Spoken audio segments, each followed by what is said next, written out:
Hello friends, নমিস daily ব্লগে সবাইকে স্বাগত। আশা করি সবাই ভালো আছো, আমিও ভালো আছি।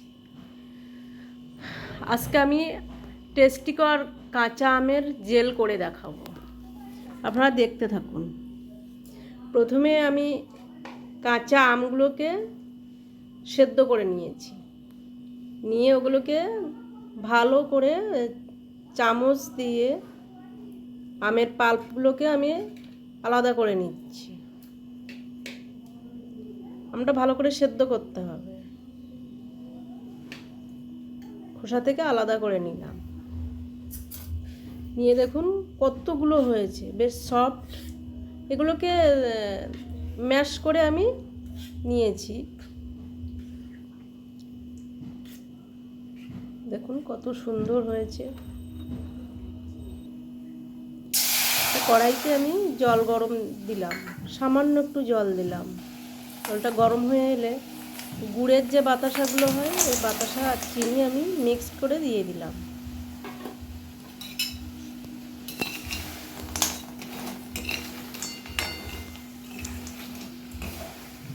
ভালো করে নাড়িয়ে নাড়িয়ে এগুলোকে আমি, দেখুন পুরো গলে গেছে।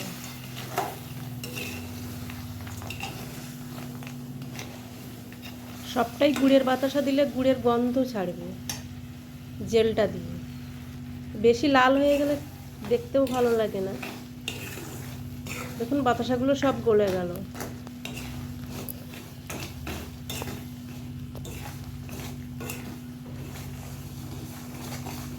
এটা নাড়তে হবে, কারণ জ্বলে যেতে পারে, মিষ্টি তো।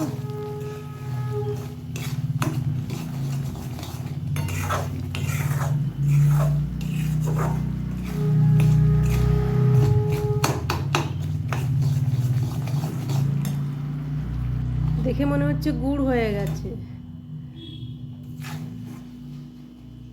এবার আমি আমের পাল্পটা ঢেলে দেবো।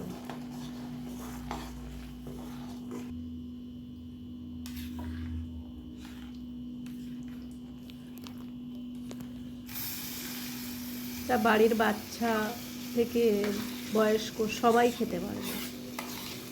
এটা ফ্রিজেও রাখতে পারেন, মাঝে মধ্যে রোদে দিতেও পারেন। আমি বেশি মিষ্টি দেইনি, কারণ বেশি মিষ্টি দিলে পরে আমের গন্ধটা নষ্ট হয়ে যায়। এই জন্য আমি হালকা মিষ্টি দিয়েছি, টক মিষ্টি। এটা আমি নাড়তে থাকবো, মিশিয়ে নেব মিষ্টির সাথে।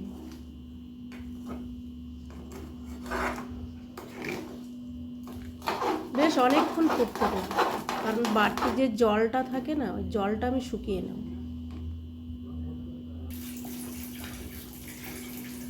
দেখুন কালারটা কত সুন্দর হয়েছে।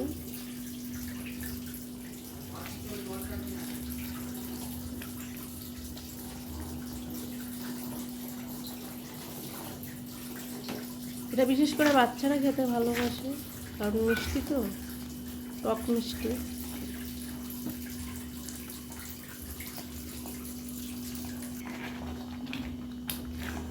এটাকে আমি নাড়তে থাকবো, কারণ এটা জ্বলে গেলে তেতো হয়ে যাবে।